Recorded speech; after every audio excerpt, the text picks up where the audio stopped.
welcome to Whispers of Ink.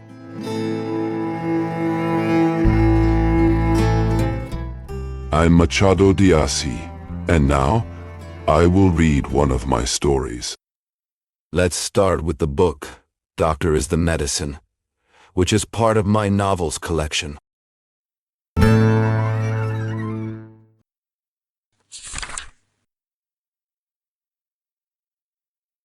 Chapter 1. They were deep in conversation, locked away in the bedroom. What on earth could these two young women be talking about with such intensity? They spoke of Miranda, a young engineer set to marry one of their closest friends. He wasn't extraordinary, nothing like the square of the hypotenuse, as some might say. He was handsome, yes, but not a god among men. Nor was he wealthy. What he had going for him was youth, a decent education, and a steady job. All good traits, sure, but not enough to explain why these two had shut themselves inside a bedroom to talk about him. And even less so why one of them, Giulietta, was crying uncontrollably. To understand both the secrecy and especially the tears, you need to know something important. Miranda and Giulietta had once been in love. Or at least, she had loved him. He, perhaps, never truly returned her feelings. But she had adored him, maybe even worshipped him. They exchanged many letters. His were dry, almost like math problems, short and to the point. Hers were full of flowery lines she had borrowed from the romance novels she read. In fact, they had sworn eternal love to each other. Not just love that would last as long as the sun shone, but forever, forever, in the way only love can be. And what does this awful man do? He takes advantage of Giulietta's closeness with Malvina, starts courting Malvina behind her back, and asks her to marry him. What makes it worse is that Malvina and Giulietta were inseparable. They went to school together, were the same age, and shared every secret they had. One day, Giulietta noticed Malvina had grown colder, fewer visits, fewer letters.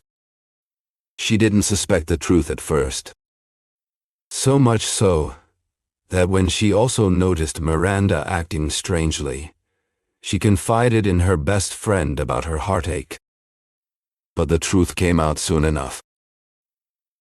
Giulietta lashed out at Malvina, throwing cruel words and ugly accusations, but Malvina listened calmly, the way someone does when they've already won. And in a show of superiority, she forgave Giulietta magnanimously. It wasn't Octavio who had lost his mint, it was Augustus. The wedding would take place next Wednesday. The bride's father, who was friends with Giulietta's father, even sent her an invitation. Now, here is what Giulietta needed to know. Should she tell her mother everything and beg not to be taken to the wedding? That was the question she brought to another friend, Maria Leocadia. Maria Leocadia sat in silence, thinking carefully. Giulietta sat in silence for a moment, her eyes fixed on the floor. Then, finally, she spoke. "No," she said. "I think you should keep quiet. Some things just aren't meant to be said. And besides, your mother won't care. You'll still have to go." "I won't," Giulietta shot back, her voice trembling. "I won't go. Not unless they tie me up and drag me." "Come on, Giulietta," Maria Leocadia said, trying to calm her. "Stop being dramatic. If you don't go, you'll only give her the satisfaction. If I were you, I'd go. I'd sit through the whole thing quietly, like it had nothing to do with me." "Liar," Giulietta muttered under her breath, thinking of her mother. Fake. Maria Leocadia agreed it was a betrayal. To make her friend feel better, she said that the groom was worthless anyway, or nearly so. But Giulietta's heartbreak was still fresh, and her love for him hadn't faded. She began to cry, softly at first, then harder. Maria Leocadia hugged her tightly, kissed her cheek, and whispered comforting words in her ear. She reminded Giulietta of her pride, her strength. Slowly, Giulietta wiped her tears. A little later, she left in a carriage, sitting beside her mother. They had come to visit Maria Leocadia's family. This all happened in Rio de Janeiro, where all the characters in the story lived. There's even a curious detail. Giulietta's father was a Navy officer. So was Malvinas. And so was Maria Leocadia's, though he had died during the Paraguayan War. Maria Leocadia had a small one, but real of talking too much. As soon as she saw her boyfriend, José Augusto, a young lawyer, she told him everything that had happened. She was still upset. But José Augusto, calm and thoughtful by nature, didn't see the big deal. He agreed that Giulietta had every right to cry, but he believed time would fix everything, and that they'd all end up at Giulietta's wedding anyway. "Oh, please," Maria Leocadia replied. "Like she's going to stay single forever." "Exactly," José Augusto said. 5 minutes later, they had moved on to other topics, the way people often do when their own lives feel more exciting than someone else's problems. But later, as José Augusto walked down the street alone, he thought again about his girlfriend's friend. He felt bad for her. It was only natural, he thought, that she was hurting. José Augusto sat in his small dining room, staring out the window as he thought about Giulietta. She wasn't beautiful, not rich either, but she had a quiet charm and a few talents enough to make her pleasant company. Still, suitors weren't lining up to marry her, and she was about to start another attempt to find a husband. As he thought this through, he realized he was hungry. Had only had a cup of tea that morning, so he decided to eat. Just as he sat down with his plate, a friend from law school walked in, Marcos, who had graduated 2 years earlier and was still waiting for an appointment as a local judge in the countryside. José Augusto invited him to sit and share the meal. As they ate, José Augusto looked at Marcos and suddenly had an idea. "Hey," he said, "want a bride?" Marcos laughed. "He'd rather have a steak." They ordered the steak, along with bread, wine, and more tea.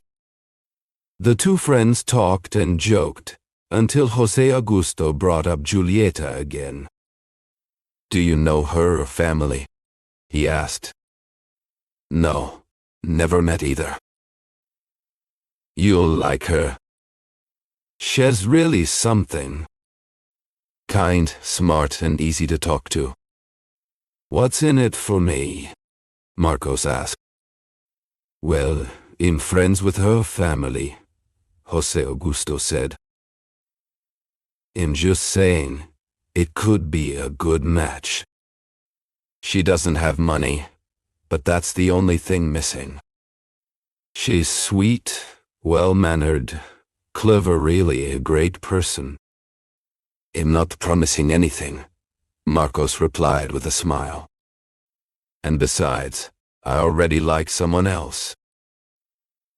"Fair enough," José Augusto said. "But today, I thought of you because of her. I really think it could work." "Does she have any money?"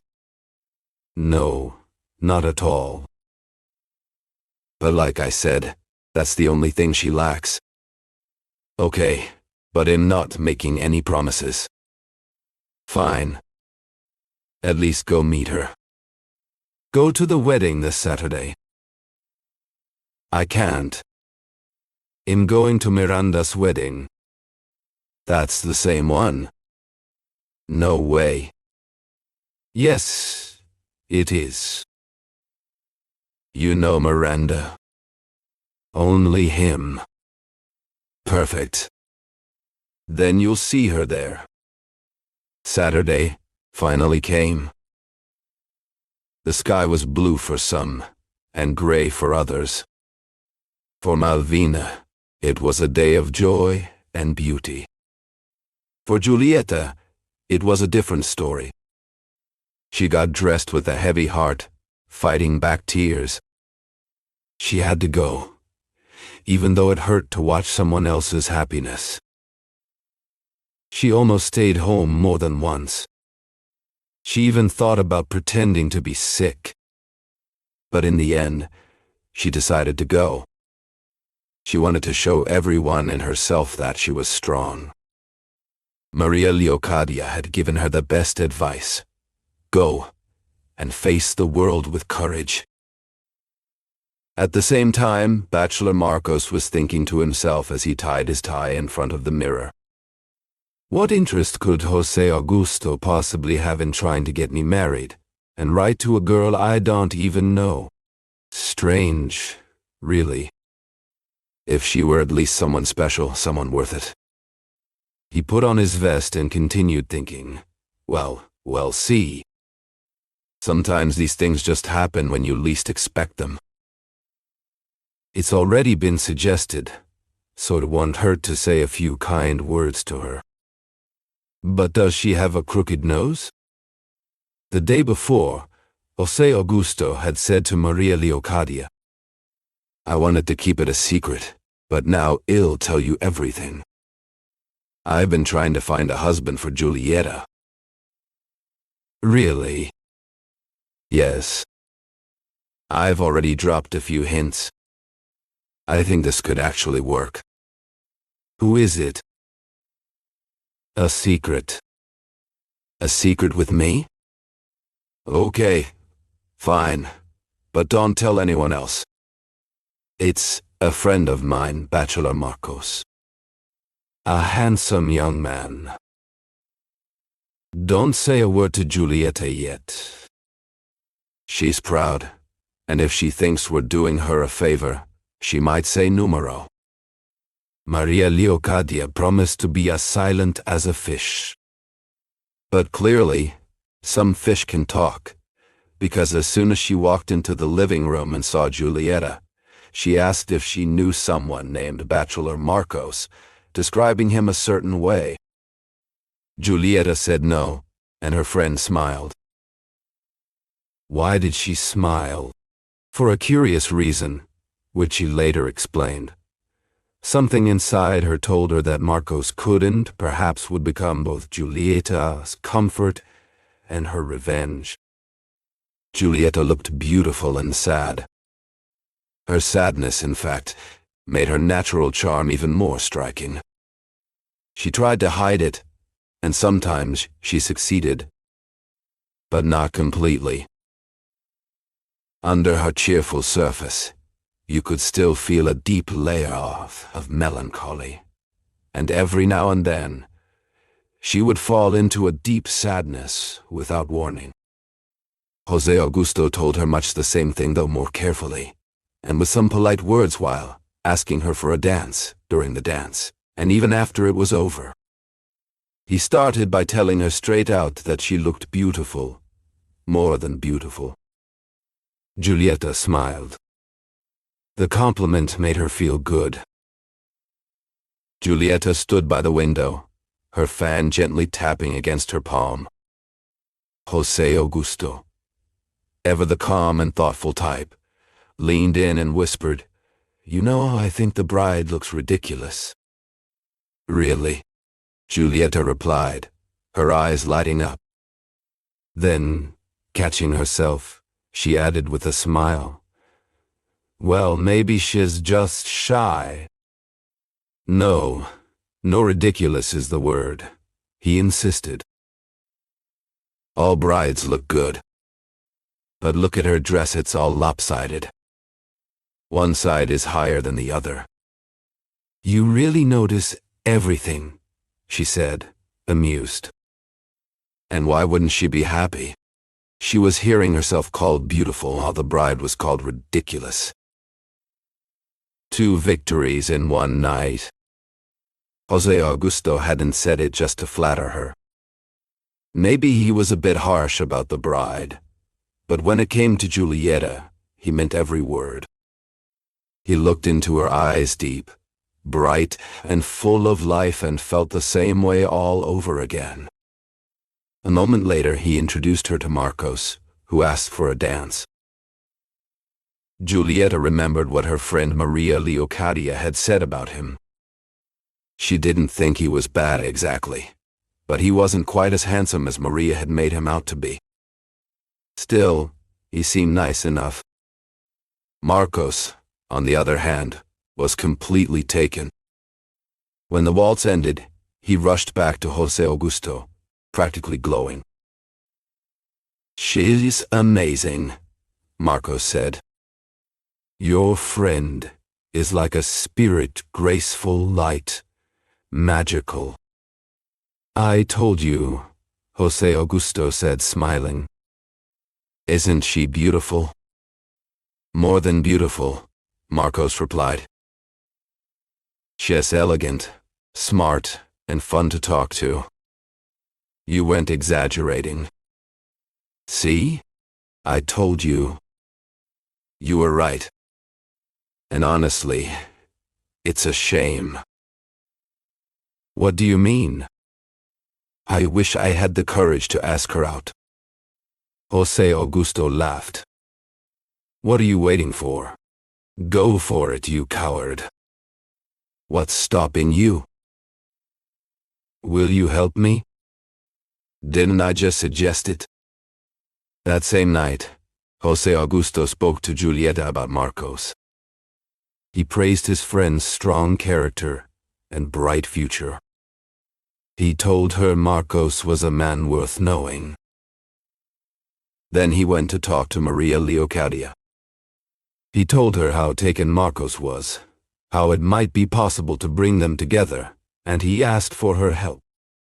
You work on your end, he said, and I'll work on mine. Together we can make this happen. Later, he managed to dance with Julieta once more. As they moved across the floor, he said quietly, You know, you really should think about getting married. There must be at least one person here tonight who's secretly in love with you. There must be, she said softly, looking around the room. And maybe someone who's hurting more than they let on. Julieta gave him a smile, but there was no warmth in it. Why don't you just say it plainly? She replied. That was the moment when Julieta felt most upset. She had been pushed, pressured, even manipulated into accepting a husband, and now she had to pretend to be happy for someone else. No, she didn't mention Malvina or the groom. Why should she? They were just background details. Whether they were handsome or ugly, joyful or not, didn't matter at all. What mattered was what would happen to the girl who had lost. She went home angry and broken. In her head, she threw every hard word she could find at Malvina. She didn't sleep until the early morning. Then came a short moment of calm and she woke up tired, but tense. Her body was exhausted, but her mind was wide awake. What a little devil, Jose Augusto thought as he walked home. She got under my skin with that line. Why don't you just say it plainly? It was sharp, clever, and completely unexpected. And the way she looked. Honestly, who would leave Julieta for Malvina? Malvina is just a pile of flesh with no shape. Maria Leocadia had taken it upon herself to help her friend with the wedding plans, and Jose Augusto had joined in too. Julieta gave no signs of approval. And strangely, she was more open with José Augusto than with her own friend. She felt shy talking about love with Malvina. Meanwhile, the way José Augusto spoke touched something in her. His words were warm, thoughtful, and somehow made her wish she could feel that kind of love for Marcos. But she didn't want to marry without love. Even though José Augusto was calm and thoughtful by nature, his words carried a quiet warmth, a kind of closeness that felt personal. One day, Julieta even asked him for forgiveness for how she had spoken to him at Malvina's wedding.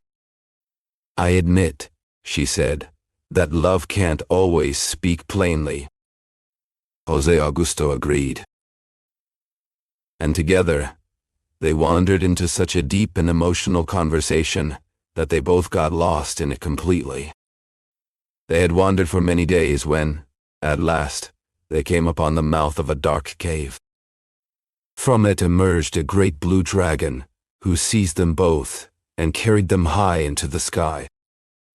Flying far and fast, he brought them straight to the main church of the Sacramento neighborhood.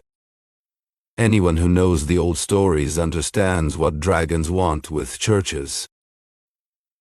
Maria Leocadia now repeated every word Julieta had once spoken against Malvina. "Plagiarist," she cried.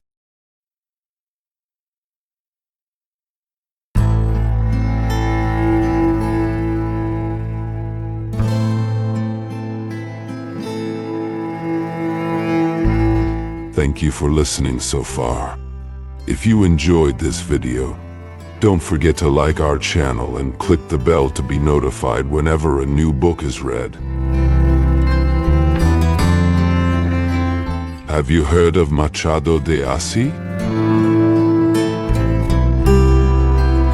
Machado de Assis, born in Rio de Janeiro in 1839, is considered one of the greatest writers in Brazilian literature and a master of psychological realism. He was a novelist, poet, playwright, and short story writer whose works explore the complexities of human behavior with irony, subtlety, and deep introspection. Among his most famous novels are Dom Casmurro, which questions truth and memory, and the posthumous memoirs of Brás Cubas, a satirical narrative told by a deceased man. Machado's literature often reflects the contradictions of Brazilian society, addressing issues like race, class, power, and identity in a sophisticated yet accessible style.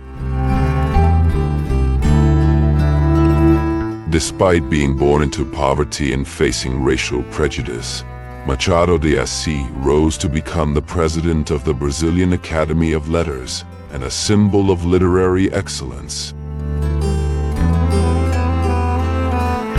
His sharp wit and profound observations about society and the human soul make his works timeless and universally relevant.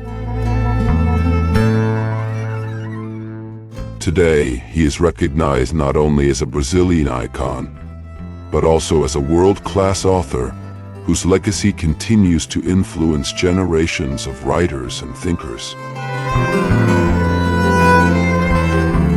Machado de Assis shows us that literature can be both elegant and critical, intimate and universal, humorous and profound. His stories remain as powerful and thought-provoking today as they were more than a century ago. Machado is a treasure of world literature, and through his voice, we discover the infinite layers of the human experience.